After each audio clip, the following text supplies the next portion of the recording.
Hindi pa huli ang lahat na mag-start ka ng skincare journey mo. Eto, si 5 times ceramide, good for morning, at si 3 times retinol, good for evening. Ang ganda nito, okay?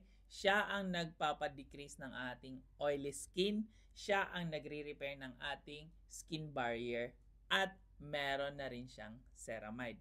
Eto, si retinol, anti-aging cream. Siya ang umiinit ng ating face para matanggal yung mga wrinkles, yung mga dead skin, at huwag kalimutan, FDA approved tayo. Okay?